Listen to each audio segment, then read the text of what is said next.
Buenas tardes. Vamos a empezar, por razón de horario,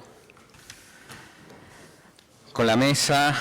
La mesa es acerca de, básicamente, pensar sobre lo que es el acceso a la salud de las personas trans y no binarias.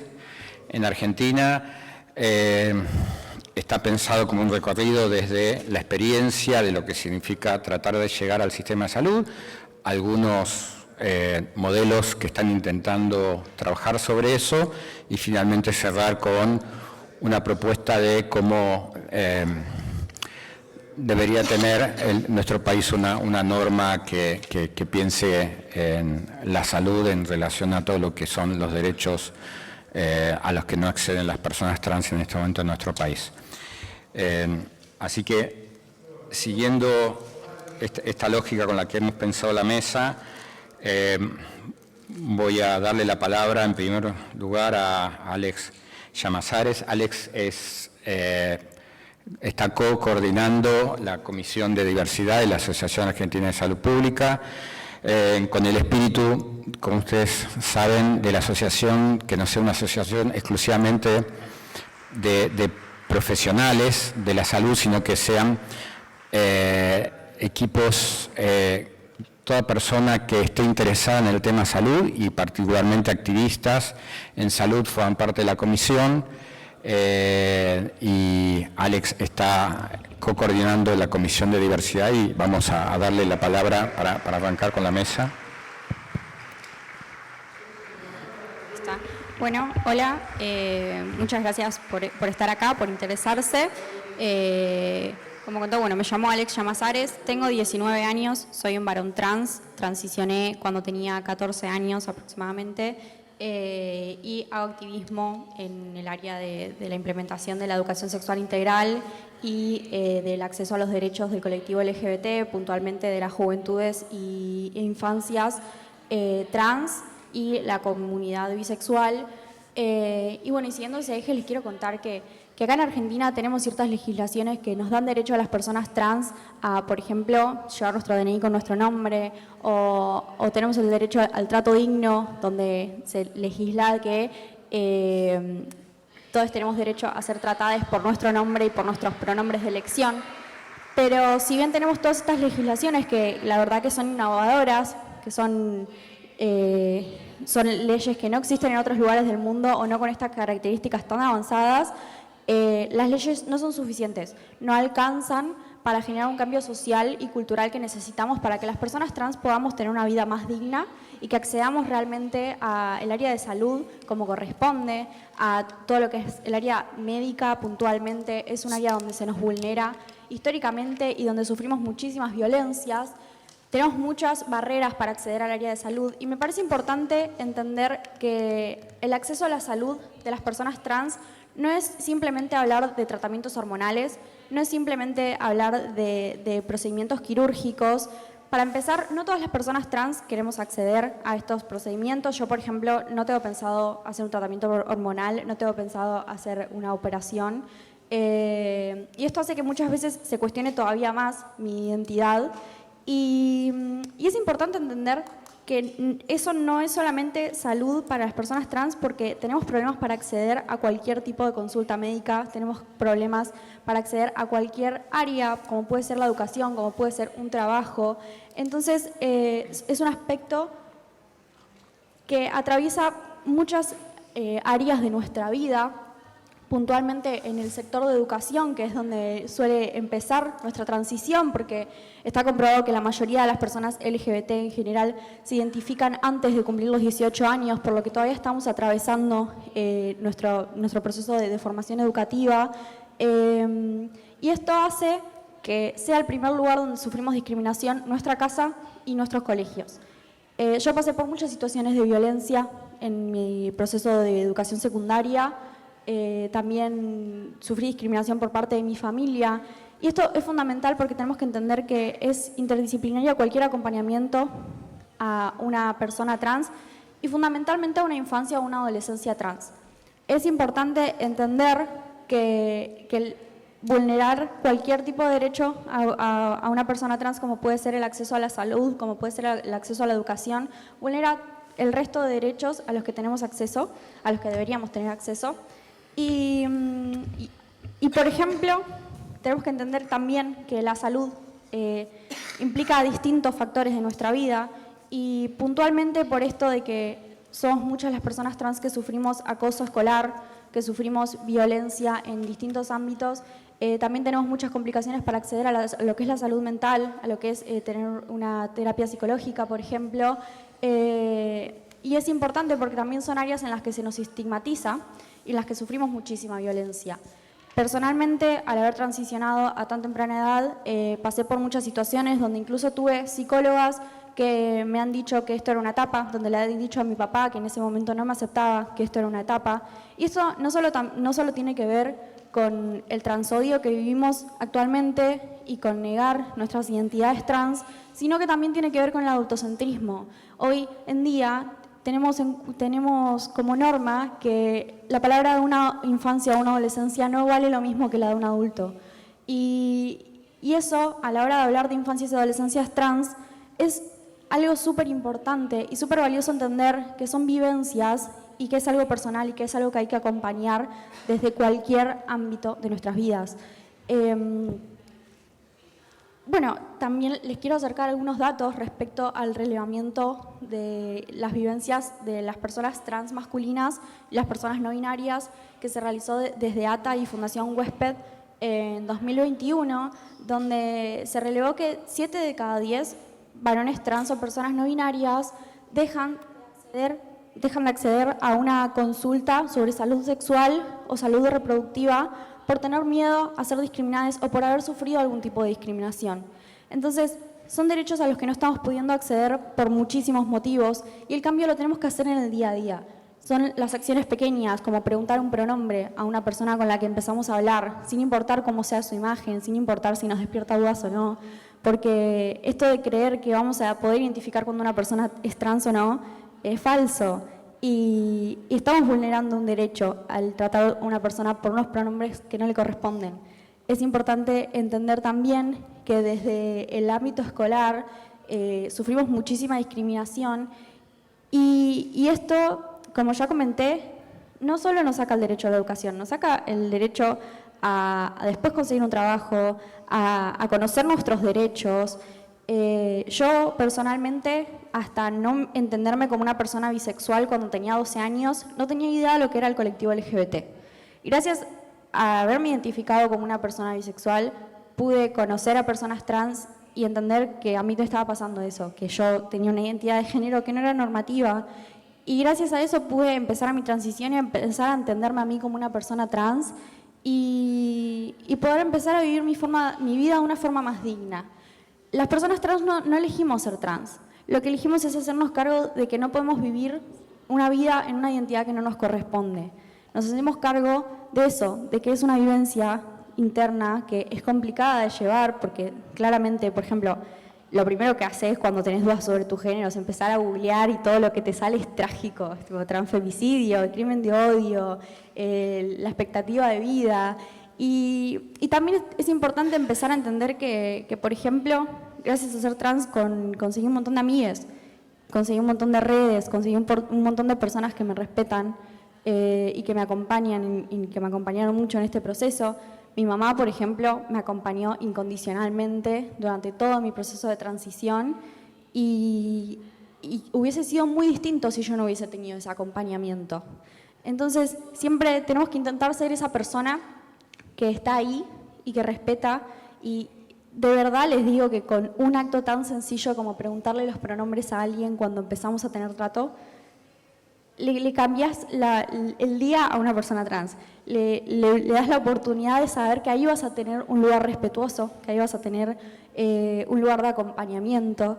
Entonces, nada, les quiero acercar eso, que el cambio se hace desde el día a día, desde las acciones más pequeñas, y desde ahí es donde empezamos a cambiar la realidad de las personas trans, la realidad de la vulneración de los derechos que tenemos hoy en día.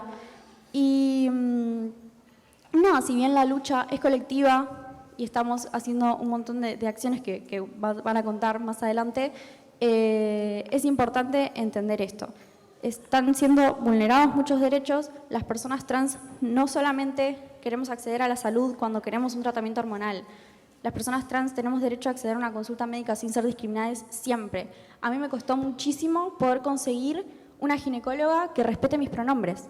Con lo vulnerable que te sentís a ir a una consulta ginecológica, es muy importante esto, es muy importante entender que si yo no hubiese conseguido esta ginecóloga, por ahí me hubiese rendido y hubiese dejado de buscar a alguien que respete mi identidad y con quien yo me pueda sentir cómodo. O también me pasó que mi obra social, como mi DNI, yo hice la rectificación de mi DNI hoy en día dice Alex, gracias a la ley de identidad de género, y dice sexo masculino. Por eso mi obra social no me quería cubrir mis pastillas anticonceptivas, por ejemplo. Y es como sigo teniendo útero, sigo queriendo hacerme cargo de cómo quiero gestionar mi anticoncepción, cómo quiero gestionar mi sexualidad. Y para las personas trans esto 100 veces más difícil. Entonces, quiero dejarles eso, que las acciones pequeñas cambian las cosas, como preguntar los pronombres en una consulta. Y bueno, nada, con eso ya iría cerrando.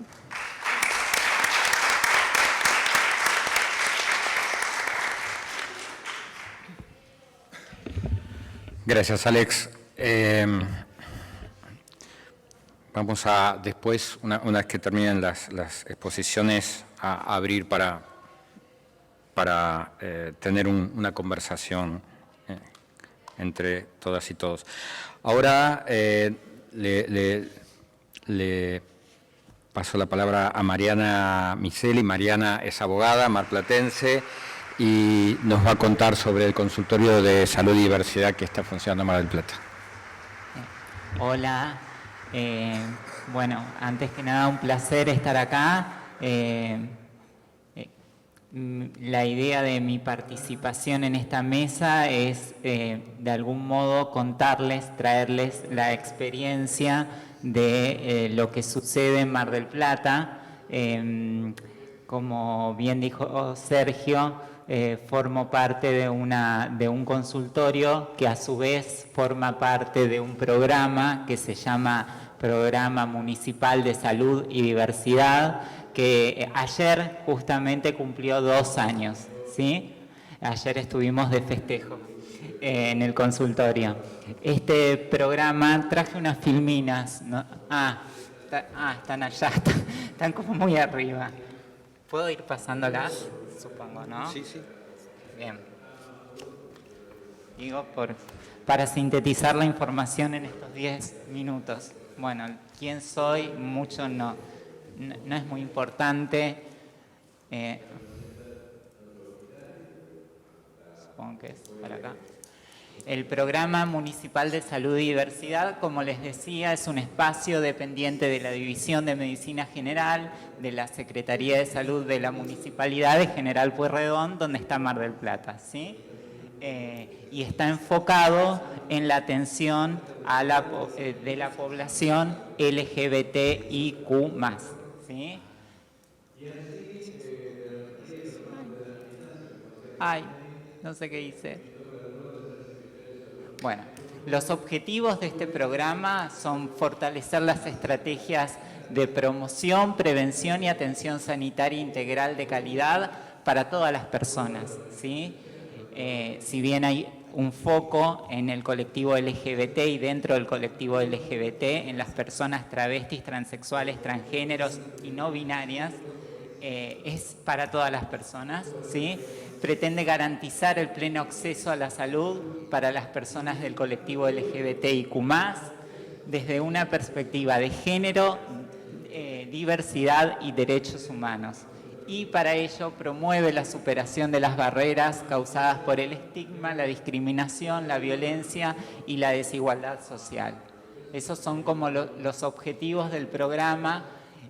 Trabajamos en articulación permanente con el Programa Provincial de Implementación de Políticas de Género y Diversidad en Salud del Ministerio de Salud de la Provincia de Buenos Aires, que es el organismo que nos provee los medicamentos, ¿sí? Provee los insumos. Las actividades del programa tienen su sede principal en el Centro de Salud número 1. Si ustedes conocen Mar del Plata, en Colón y Salta se encuentra el Centro de Salud número 1, ¿sí? Pero no es el único consultorio que forma parte de este programa. También lo integran el consultorio del el CAPS Libertad y el CAPS Santa Rita. Y lo que se trabajó todo el año pasado fue en la capacitación a otros CAPS, porque la idea es expandir este programa a toda la territorialidad del partido de General Pueyrredón. O sea, que todos los CAPS estén sensibilizados en diversidad, ¿sí? Las áreas de incumbencia del programa, bueno, medicina general, enfermería, administración, trabajo social, psicología, endocrinología pediátrica y asesoría legal, que es la parte que está a mi cargo. Quizás eso es una novedad para un programa de características similares a este que hay en otras partes, el hecho de contar con un asesoramiento jurídico, porque las personas de identidades no hegemónicas por ahí vienen por un tema de salud, pero tienen otros problemas que están también subyacentes y que tienen que ver con la documentación o con el acceso. Hay mucha gente que recurre al centro de salud número 1 porque es un centro de referencia, el consultorio se ha vuelto un centro de referencia en lo que tiene que ver con diversidad, pero tiene cobertura médica y el acceso, como bien dijo Alex, al artículo 11, al cumplimiento del artículo 11 de la Ley de Identidad de Género no siempre se concreta. Entonces ahí estamos para batallar el cumplimiento.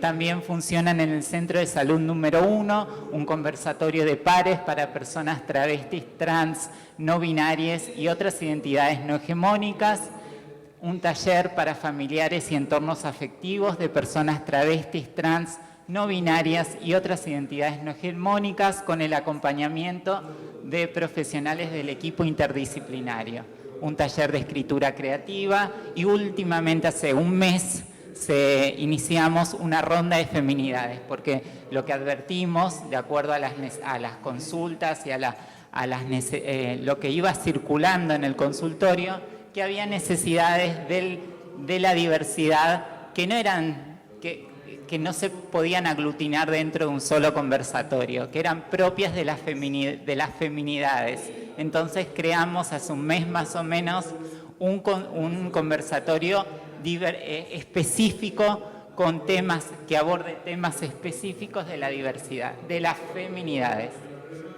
¿Sí? Ya termino.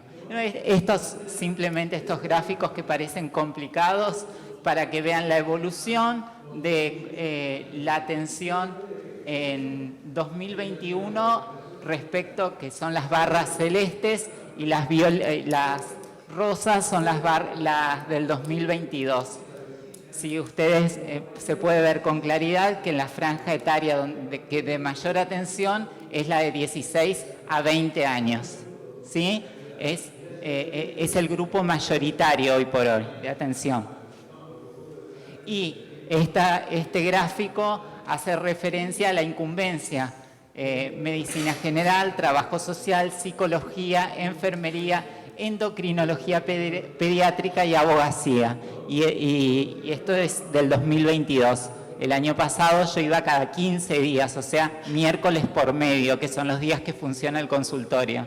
A partir de este año voy todos los miércoles, así que estimo que ese número se va a duplicar. Bueno, y como conclusiones, advertimos indudables avances en materia de reconocimiento y conquista de derechos del colectivo de personas travestis, transexuales, transgéneros y no binarias. Sin embargo, también denunciamos la necesidad de redoblar esfuerzos para lograr el cumplimiento efectivo de derechos adquiridos. O sea, la concreción de esos derechos que están plasmados en la legislación es lo que todavía está faltando. Esto que les comentaba de la batalla diaria con las obras sociales, por ejemplo, y lo que comentaba Alex. En ese sentido, fomentamos la atención en salud de la especialidad que sea, con perspectiva de género, diversidad y derechos humanos, ¿sí? Proponemos reformas que perfeccionen las herramientas normativas existentes, por ejemplo, estableciendo un sistema sancionatorio específico. No puede ser que el incumplimiento de la 26743 sea simplemente un acto antijurídico y ya. Debería tener un régimen sancionatorio específico, porque eso aseguraría un cumplimiento más efectivo de la normativa. Y por último, creemos, en definitiva, que es tiempo de internalizar y proponer este paradigma respetuoso de las diversidades y disidencias para construir una sociedad respetuosa de las diversidades y disidencias, con efectivo acceso a derechos e igualdad de oportunidades para todas, todos y todes. Muchas gracias.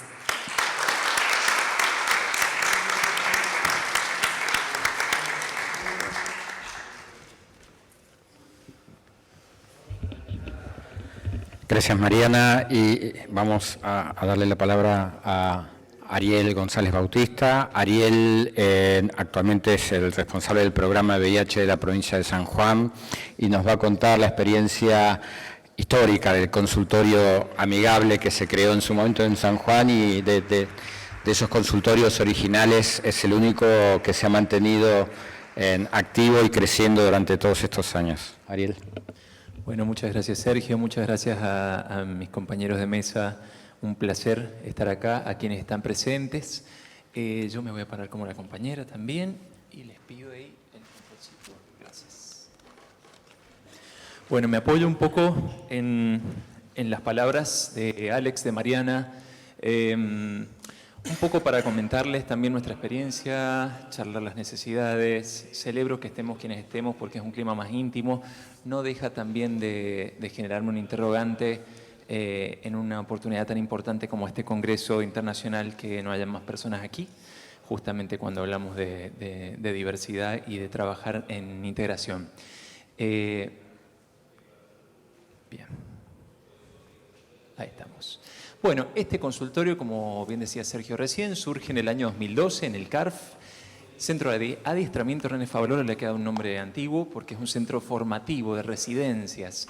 Eso nos dio la pauta desde el primer momento en formar, es decir, nosotros por nuestro consultorio tenemos la rotación permanente de residencias de psicología, de trabajo social y de medicina general y familiar.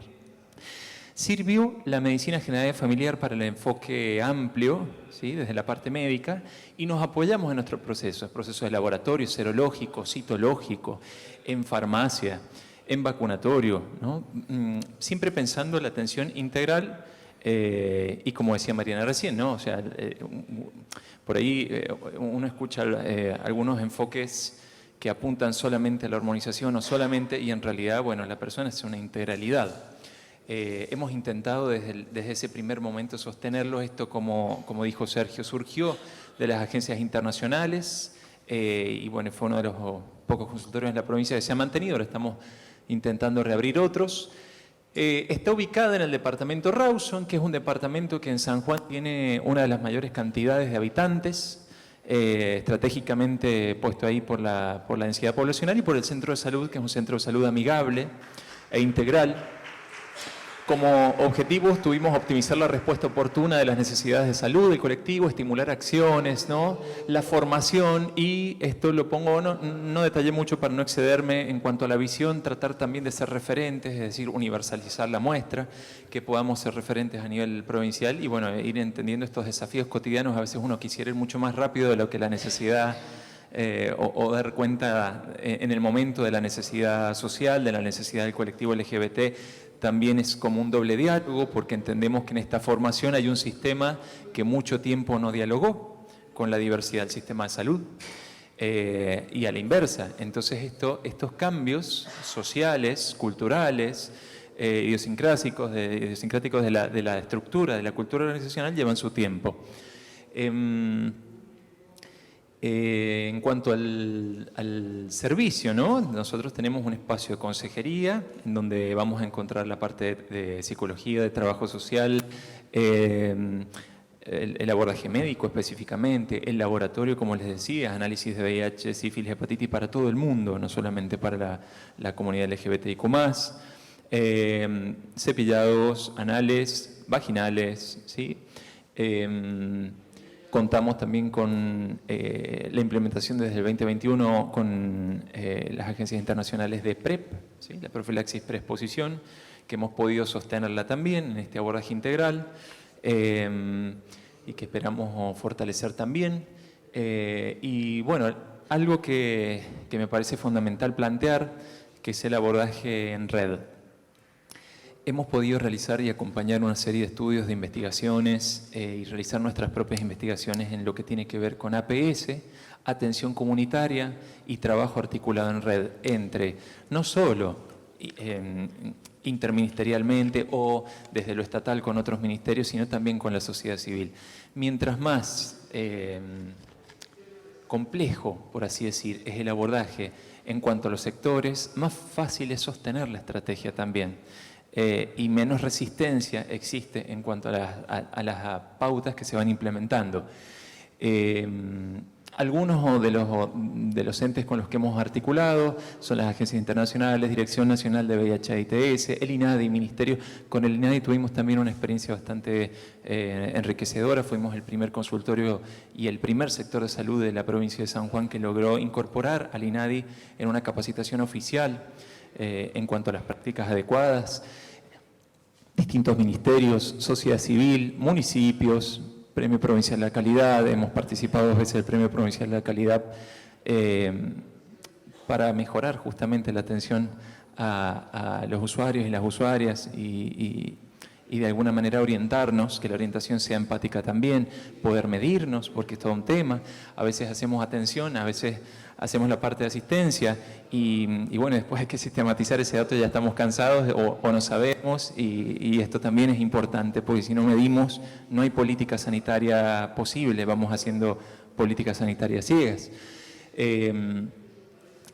También hemos articulado con la Universidad Nacional en una serie de investigaciones desde diseño gráfico y diversidad, desde enfermería y diversidad, desde distintos sectores de la Universidad Nacional, y este año hemos articulado por primera vez con la Universidad Católica de Cuyo, que es un sector, históricamente un poquito más resistente y expulsivo de la diversidad, y finalmente hemos podido articular una investigación en cuanto a bases neurocognitivas, que está en curso.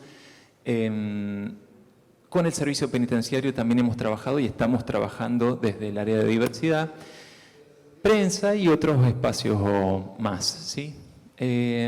Como para ir cerrando, algunas cantidades de consultas integrales. Nosotros, como les comentaba recién, hemos lanzado este dispositivo en el año 2012. Fueron creciendo algunos de los números, ahí se ve 2012 288, en 2015 saltamos 840, en 2018 se amplió tanto porque pudimos abrir un día más de atención en cuanto a la demanda. 2019 también, 2020, como ya sabrán, pasó la pandemia. Nos costó muchas discusiones internas sostener la atención. Sabemos que los sistemas estaban abocados al COVID, a las urgencias, y que el resto de las consultas estaban cerradas, pero nosotros entendíamos que las personas seguíamos viviendo y necesitábamos espacios donde atendernos, y la diversidad en San Juan quedó muy expuesta con la pandemia. Estuvimos incluso recorriendo zonas con Verónica Araya de ATA, y pudimos incluso ir a departamentos alejados para ver qué pasaba con las comunidades, qué pasaba con las compañeras trans en los sectores más alejados. Costó mucho, pero logramos sostener la atención al menos un día durante la fase aguda de la pandemia. Posteriormente pudimos ir retomando otra vez algunas de las cifras. Otras de las cifras puntuales es que en PrEP hasta el momento han accedido 45 personas que sostienen sus tratamientos y esperamos también que esto pueda crecer. Y bueno, lo que le comentaba acerca de las investigaciones en APS y redes, comprendiendo la importancia del trabajo intersectorial. Les quería mostrar también un video de nuestras jornadas. Nosotros todos los años estamos organizando unas jornadas de la cual Sergio ha participado como expositor central más de una vez. Este año va a realizarse el 26-27 de octubre y para esas jornadas hemos hecho algunos videos, o en esta oportunidad les traigo uno para no extenderme demasiado, de un referente de varones trans de la provincia. Vamos a creo ver que si... es para mí el consultorio. Bueno, mi segunda casa en realidad fue gracias al consultorio que hoy día puedo ser yo realmente. Realmente es el trato de familia con Ariel y con la doctora. Siempre lo recomiendo al 100% a todos los compañeros que me han preguntado, justamente por esto, porque realmente sin este consultorio no estaríamos hoy día siendo quien somos realmente, quien nos sentimos. Hoy en día somos quien queremos ser y estamos felices y orgullosos con todo esto. Bueno, entendemos que también hay un montón de desafíos que tenemos que ir sumando. Qué bueno este asesoramiento que tienen ustedes ahí, la parte legal fundamental. Ojalá que en algún momento también podamos sumar un espacio parecido, continuar trabajando en equipo y bueno, un placer estar aquí. Gracias y a disposición.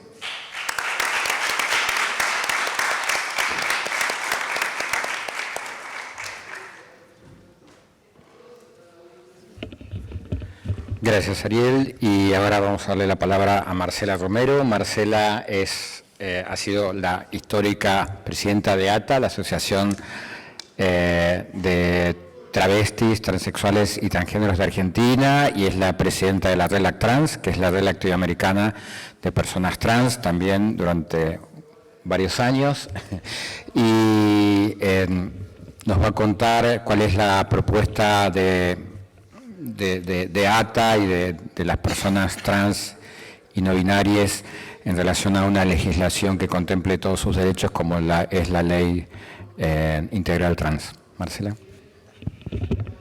Bueno, buenas tardes a todos, todas y todes. Bueno, para mí es un orgullo estar acá, bueno, al lado de Maule, de todos y todos los compañeros que conozco por años, y poder contarles qué estamos haciendo en Argentina y qué estamos haciendo en Latinoamérica. Mauren ha sido parte de nuestros estudios en Latinoamérica y capacitación, también nos ha capacitado a la población trans para poder tener herramientas para enfrentar el estigma y la discriminación que sufrimos en toda Latinoamérica y el Caribe. Yo escuchando acá a los compañeros, me estaba acordando del primer consultorio que hicimos hace 15 años en la provincia de Buenos Aires, en San Martín, que fue el consultorio, en esa época hablábamos de amigables. Después vino otro consultorio también en Mar del Plata, donde estaba Patricia Rasmussen, una compañera que ya no está con nosotras, hace más de 10 años que trabajaba el tema de reducción de daños de drogas y alcohol. Y otros espacios que habíamos creado, como el de San Juan también, y habíamos hecho otros consultorios y se tuvieron que cerrar. Se tuvieron que cerrar porque los profesionales de la salud no nos incluían dentro del programa y la agenda que tenían. Porque para llegar a la población hay que hacer un trabajo de campo, hay que capacitar a las líderes.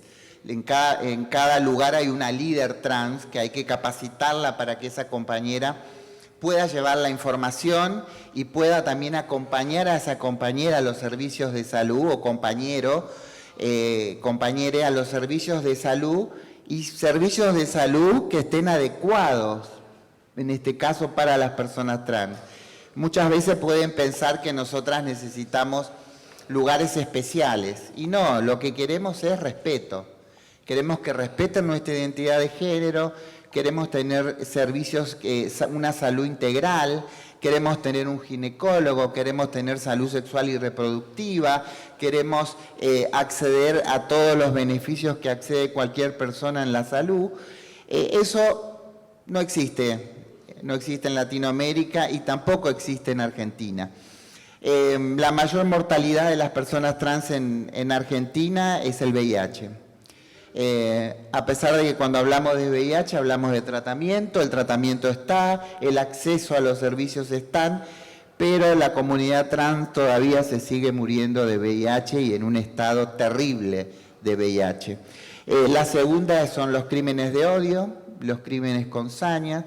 Nosotros acá también está con Maule, en el 2005 hicimos la primer vigilancia epidemiológica del mundo de personas trans, porque nosotras veníamos dentro del rótulo de hombres gay o hombres que tienen sexo con hombres. Necesitábamos realmente que se hagan programas y que tengamos acceso a la salud para personas trans. Hicimos nuestra primer vigilancia epidemiológica en donde salió la prevalencia del VIH en mujeres trans el 35%. La expectativa de vida de las mujeres trans en Argentina sigue siendo de 35 años en el tema del VIH. Yo a veces escucho a muchos que hablan del 35% porque sacan esa información que está en la página del Ministerio de Salud, pero también hay otro número.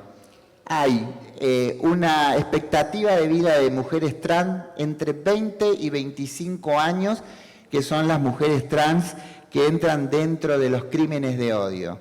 Si ustedes googlean o buscan, la mayoría de las mujeres trans asesinadas en nuestro país son entre 20 y 25 años.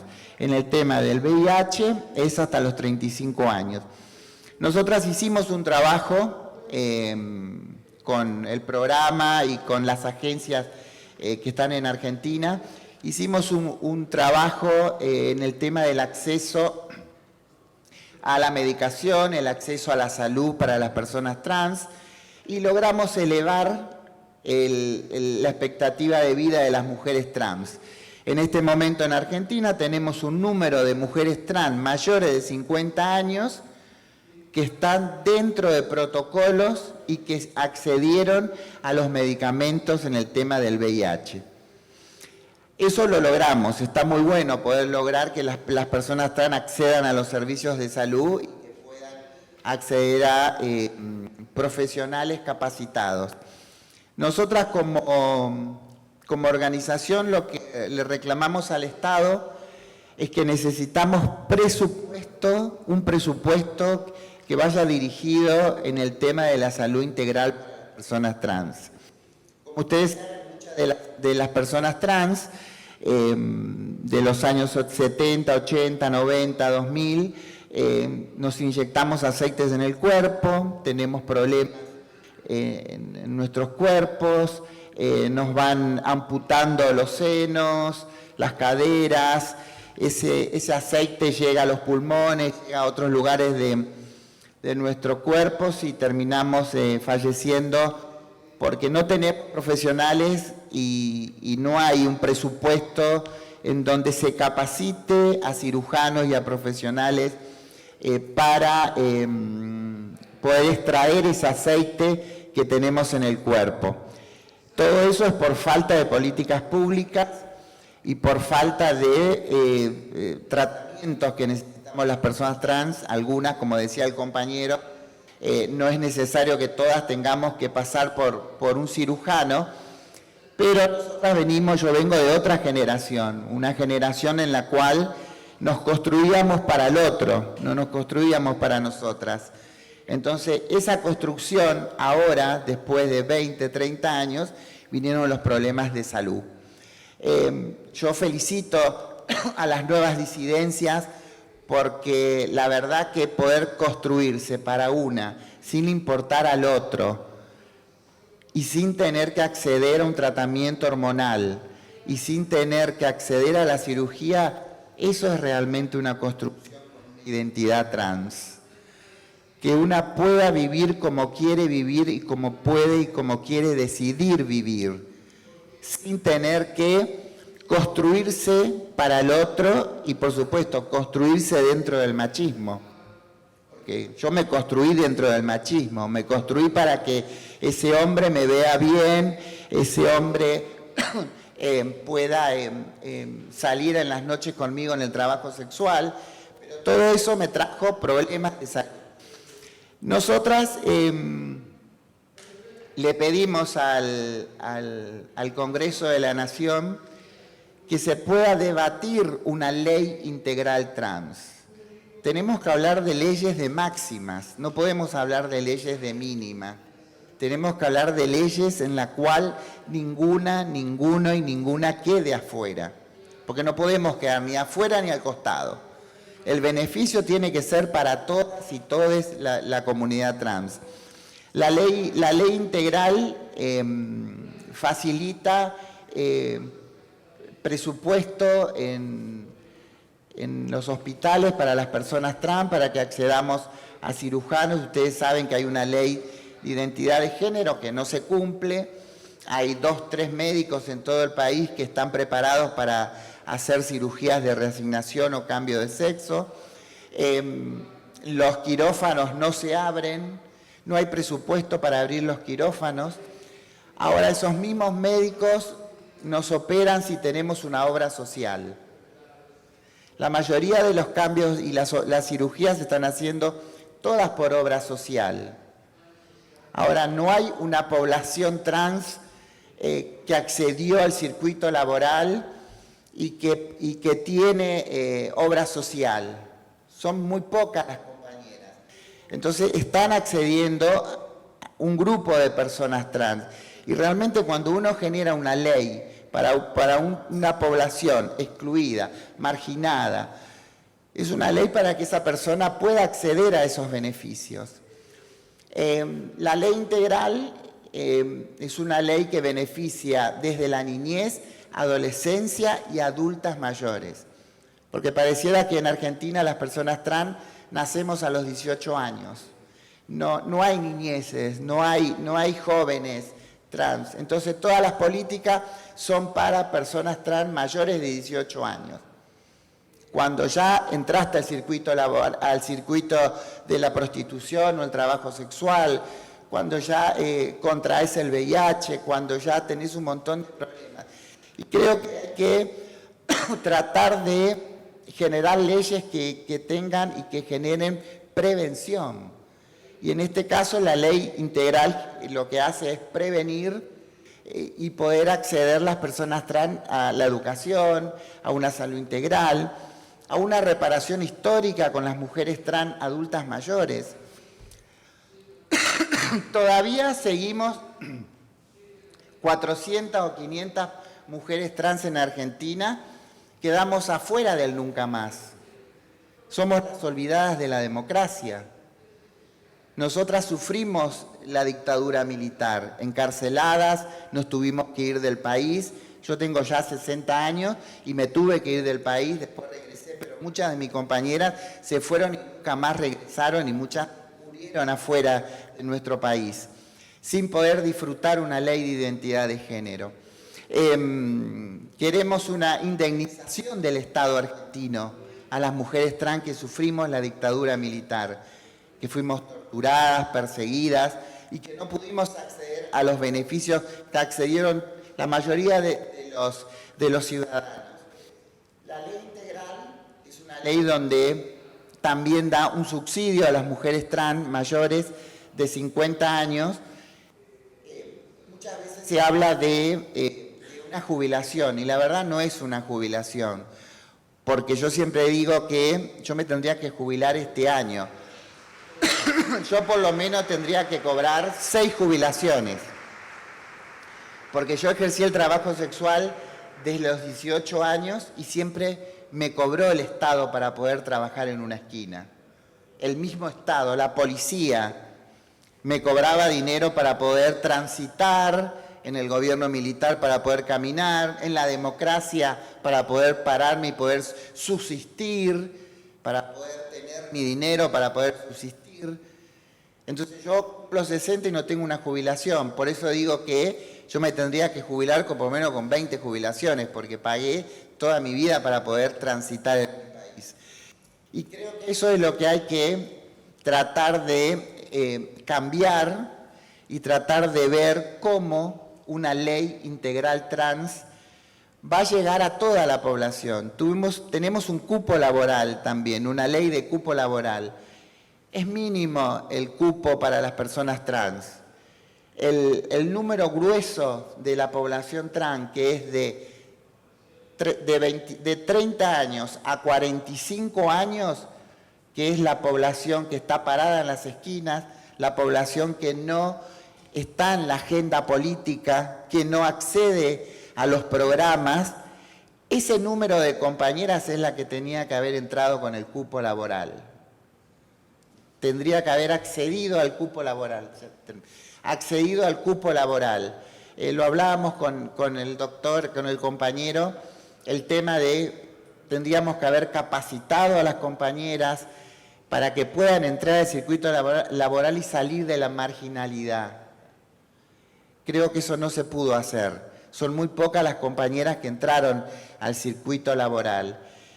Creo que nos tenemos que dar un debate, se lo estamos pidiendo al gobierno argentino, un debate con el Estado y las organizaciones trans para poder debatir y poder hacer consensos y tener la mejor ley del mundo como tenemos la ley de identidad de género. La ley de identidad de género es la mejor ley del mundo y la logramos 4 organizaciones trans. Nos sentamos 4 organizaciones trans y consensuamos qué ley queríamos, sin disforia, sin patologización, sin una ley en la cual se respete la identidad. Lo mismo queremos ahora. Queremos hablar de cuáles son las necesidades de la población trans y cómo podemos mejorar con una ley, pero una ley que se pueda, primero, aprobar este año y no esperar 4 años porque nos seguimos muriendo, nos siguen matando. Y como ustedes saben, la pobreza es parte de la exclusión en la cual vive la población trans.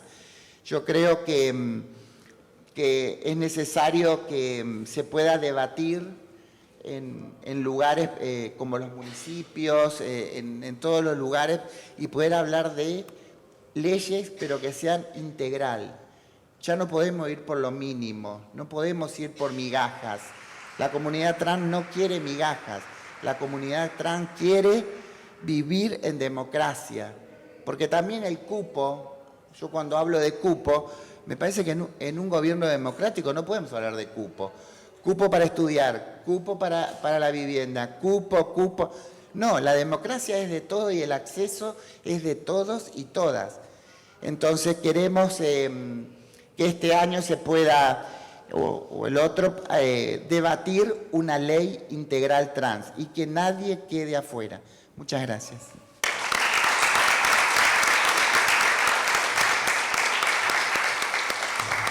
Nos quedan los 10 minutos de rigor para el diálogo, así que voy a bajar para ver si alguien quiere hacer algún comentario, pregunta. Bueno, mientras van pensando, yo aprovecho y les hago un par de preguntas. Mariana, una cosa me gustaría que cuentes en realidad, porque vos mencionaste lo de que la ley es muy difícil aplicar las sanciones. Sí. Y ese es un tema que para nosotros es relevante. Con la ley de VIH pasó eso también. La ley de VIH originaria en 1990 estaban las sanciones pero eran inaplicables. Entonces, digo, la gente, con la ley de antidiscriminatoria pasa exactamente lo mismo. Digo, no pasa absolutamente nada si la gente viola la ley, ¿no? Entonces no tiene mucho sentido. ¿Podés explicar un poquito más eso? Sí, básicamente en el 2015, el 1 de agosto del 2015, entró en vigencia el nuevo Código Civil y Comercial de la Nación. Este código, además de traer un montón de paradigmas como la constitucionalización del derecho internacional, ¿sí? De los derechos humanos, además de eso, en cuanto a daños, lo que nos trae es que toda acción que causa un daño conlleva implícita el deber de reparar, pero es un axioma genérico, ¿sí? Estaría bueno que ese axioma se baje a la especificidad de esta ley de la 26743, y que para el caso de incumplimiento, cuando hay incumplimiento, y claramente que hay un daño ante el incumplimiento de la cobertura que prevé la ley, que es tanto para efectores públicos como privados, de todas lo que prescribe el artículo 11, que es básicamente cirugías de modificación corporal y procesos de hormonización. Cuando hay un retaseo a esa atención médica, debería haber un mecanismo automático de sanción, ¿sí?, específico de esa normativa, que sea diferenciado del deber de reparar genérico que trae el Código Civil y Comercial. Me parece que eso es fundamental y lo reclamamos, y estaría bueno que en una futura legislación o se proponga la modificación de la 26743 a efecto de enriquecerla, de perfeccionarla, porque claramente, como se dijo, es un mecanismo excelente, es una ley de vanguardia, es una ley pionera, la despatologización, la desjudicialización, el trámite para acceder al cambio registral es gratuito, es administrativo, está todo perfecto, pero estaría bueno también que contemple un apartado específico. ¿Qué pasa si quienes están obligados a garantizar esos derechos no los garantizan? ¿Sí? Eso. Muchas gracias. Bueno, no, estaba mirando si alguien levantaba la mano. Otro tema, vamos a ir cortitos, por favor, ya nos van a echar. Ariel, me gustaría que contaras un poco más, en realidad, algo que mencionó Marcela, que me parece que es muy importante, y es que todos los servicios que tienen que ver con el trabajo con las diversidades, y en este caso con personas trans y no binarias, sí o sí es necesario trabajar con sociedad civil. ¿Y cómo es la experiencia de ustedes? Porque en realidad ustedes tienen ahí una experiencia interesante. Gracias, Sergio. Sí, hemos podido incorporar, dialogar, avanzar y sentarnos a la par con muchas organizaciones, entre ellas una de las principales, como mencionaba hace un ratito, con ATA, con Verónica y a través de ella con Marcela. A través de la construcción, y en esto yo me pongo un poco académico, volviendo un poco a Sebastián Bertuccelli, nuestro cordobés que trabaja con las partes de la comunidad más fuerte, con lo comunitario, con ponderar cuál es el recurso, que la política no sea, a ver, nada sirve si es impuesto y ahí no se puede construir, y sobre todo en un sector que viene bastante vapuleado y que tiene muchas necesidades no escuchadas, como mencionamos acá. La apertura al colectivo LGBTIQ+, ha sido muchas veces desde la salud, o la primera apertura. Entonces, lo que nosotros escuchamos cuando llega una compañera, o un compañero trans, es una integralidad de demandas que tienen que ver con vivienda, que tienen que ver con trabajo, que tienen que ver con sentirse o no una persona productiva y parte de la sociedad y no estar excluida, que tiene que ver con sentirse preso o presa de 4 o 5 cirujanos, como decía la compañera, y no puedes realizar sus operaciones o de acuerdo como la legislación prevé. Entonces, siempre creemos y sostenemos que es muy importante poder sentarnos, a veces con mayores posibilidades de encuentro, a veces con algunos momentos de discusión propios de cualquier proceso de aprendizaje, pero necesarios, porque de ahí esto deviene en algo enriquecedor para todas las partes, y es desde ahí que vamos realizando encuentros cuatrimestrales en este momento con toda la parte de la sociedad civil, con Acercándonos, con ATA, con Espartanos, que son el líder, quien salió recién en el video de Varones Trans, es decir, como un montón de organizaciones que están trabajando en el tema y que creemos fundamental como primera mano entender la información desde ahí. Si no tenemos estas mesas conformadas a nivel horizontal como una red, como una verdadera red transformacional, y bueno, no hay política posible y nos encontramos con estos espacios que están buenísimos para la foto, pero bueno, que demandan que la contracara es esto, que de repente para el acceso al trabajo, para el acceso a la vivienda, y seguimos todavía con falencias y las escuchamos desde la salud, y somos pioneros de la salud, pero que lo tenemos que seguir trabajando transaccionalmente. Muchas gracias. Alex, una cosita que dijiste que creo que, por lo menos quienes están más alejados del tema les puede llegar a volar la cabeza, pero me gustaría volver a hacer énfasis para que lo cuentes, que tiene que ver con esto que también termina siendo una barrera más, que es al no entender los procesos de transición, al no entender el proceso identitario, está esta suposición del uso obligatorio de hormonas, el uso obligatorio o la necesidad obligatoria de cirugías, que sabemos que en algunos países para el reconocimiento de la identidad exigen la cirugía o exigen la hormonización. Pero me quisiera simplemente volver a puntualizar esto de qué es lo que define la identidad, ¿no?, de las personas y cuál sería el rol ahí de salud. Muy bien, bueno, en ese sentido, como mencionás, esto de la ley de acá puntualmente, como mencionaba, es pionera justamente porque, por ejemplo, no sé, hay países donde tenés que estar 2 años en hormonas para poder hacer un cambio registral en el DNI y eso impide que muchas personas podamos acceder a eso o que nos veamos forzadas a someternos a estos procedimientos sin querer hacerlo por una cuestión de poder tener nuestro DNI con nuestro nombre y que represente nuestra identidad. Yo, como comenté, no me quiero hormonar, no quiero hacer una transición física, como se la suele llamar, porque mi cuestión de ser trans no pasa por una cuestión física. Como bien explica nuestra ley de identidad de género, la identidad de género es una vivencia interna y personal. Y si se desea, se puede acceder a un procedimiento médico o no. En ese sentido, desde el área de la medicina, desde el área de la salud pública, se tiene que poder garantizar que si una persona trans desea hacerse uno de estos procedimientos, se los puede hacer, pero no es algo obligatorio. Entonces, el ser trans pasa por muchas otras cuestiones, que es una cuestión identitaria, como cualquier otro rasgo de nuestra identidad. Nuestra identidad se construye desde muchísimas partes y nuestra identidad de género para las personas trans es algo fundamental porque, bueno, nos vulnera muchos derechos.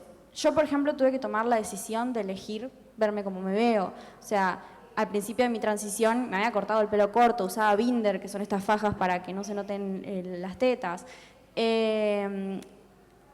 Y después fue como que me di cuenta de que esa decisión fue para el afuera, como contaba acá la compañera, de que yo realmente no me sentía cómodo viéndome así, de que era una cuestión de que yo sabía que si no me veía así no se me iba a respetar mis pronombres, se me iba a cuestionar el triple mi identidad.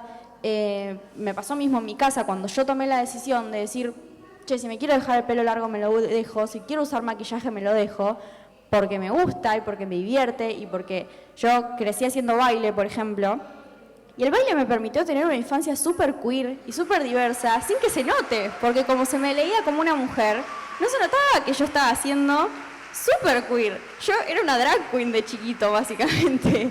Me la pasaba disfrazado y con plumas y con maquillaje, ¿y por qué tengo que dejar de ser eso solo por ser varón? Los roles de género los puede romper una persona cis y se la va a cuestionar, pero si los rompe una persona trans, se va a cuestionar su identidad directamente. Entonces, las personas trans también podemos romper los roles de género y el hecho de ser trans no significa que me voy a salir de una cajita que tiene todos los mandatos de lo que significa ser mujer y me voy a meter en la cajita de todos los mandatos que significa ser hombre.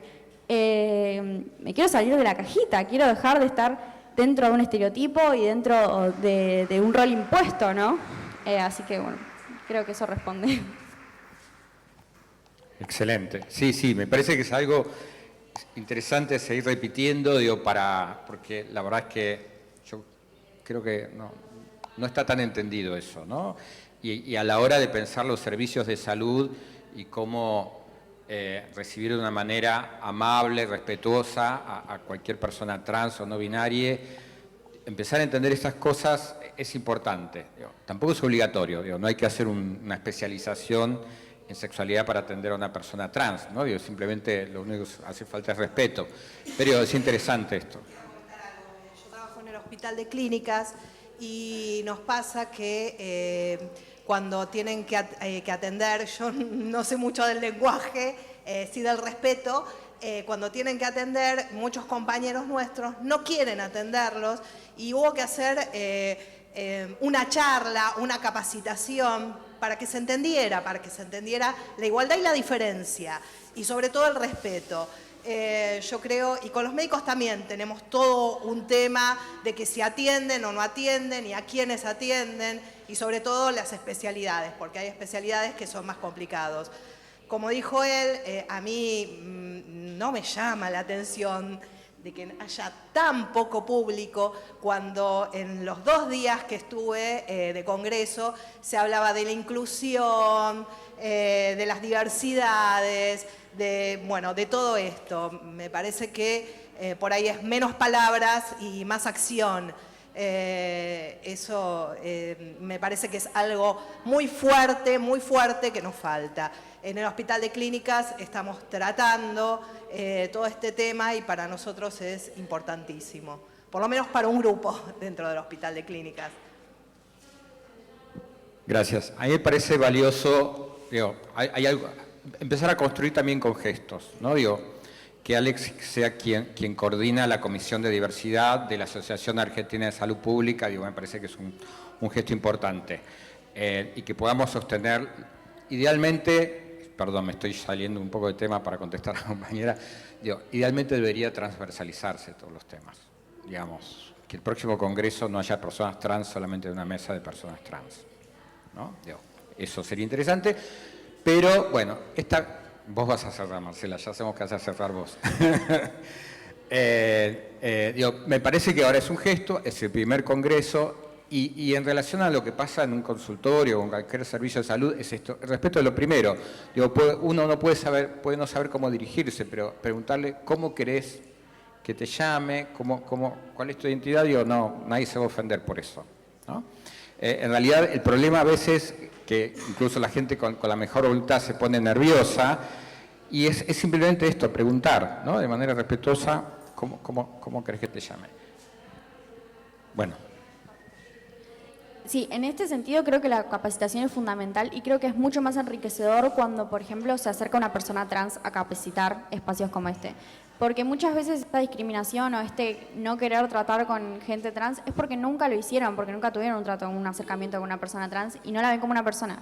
Es muy fácil discriminar o estigmatizar cuando se ve a alguien desde lejos, cuando no se está viendo una persona. ¿Se está viendo?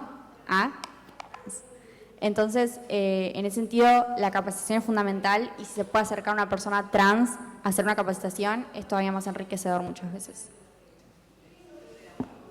Sí, yo quería hacer un comentario. A mí me pasa, cuando estábamos ahí, me pasa que me estaba acordando de padres y madres que vienen con sus niñas trans y lo primero que te preguntan es, porque yo quiero que sea una mujer o yo quiero que sea un hombre. ¿Cómo hago para acceder a un endocrinólogo que le dé la medicación? Y la verdad que cuando uno habla con los padres le dicen, no, pero no se trata de medicación, no se trata de que tenga pelos en la cara porque tiene que ser hombre, no tiene nada que ver. Entonces, y también sucede mucho, hace muchos años sucedía esto, que los padres nos llevaban a las iglesias o a los psiquiatras para que llegaban los padres y decían, cambiámelo, yo no quiero que mi hijo sea maricón. Entonces, ahora se acercan los padres, a pesar de que hay información, porque hay información, se acercan a los lugares diciendo, yo quiero que mi hijo, bueno, no es mi hijo, es mi hija, pero bueno, yo la traigo, pero el padre no lo quiere, sigue habiendo esa discriminación. Entonces yo quiero que él sea feliz, entonces decime qué endocrinólogo es bueno para que en 3 meses ya esté Pamela David, no sé, o lo que sea, y que tengan... Y vos decís, no señora, no es esto. ¿Qué es lo que vos decías recién?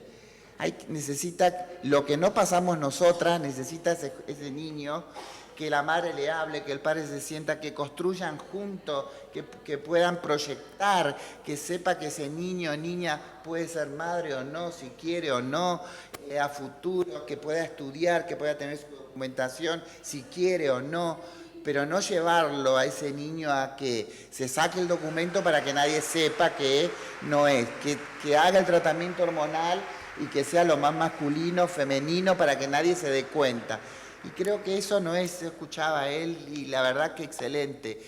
Eso es el derecho a la identidad, cómo una persona se construye y cómo se construye tu familia también. Porque tu familia también se construye. Y se construye tu vecino, y se van construyendo y vamos multiplicando, ¿no es cierto?, las experiencias. Ahí escuchaba a la señora del hospital de clínica, y uno va construyendo y va aportando lo que escucha hoy, lo que escucharon hoy. Espero que todos puedan multiplicar esto y que puedan sentarse en la cena con la familia y que puedan hablar y decir, fui a un lugar donde había 1, 2, 3 personas transexuales, y que digan, ¿y qué es eso, transexuales? Bueno, y empezar a explicar, y porque yo siempre digo, todas las personas que vienen a estos espacios terminan siendo educadoras. Entonces todos y todas ustedes son educadores. Entonces se llevan una experiencia que van a salvar vidas de niños y niñas trans. Listo. Con esto terminamos. Muchas gracias. Gracias por participar de este panel.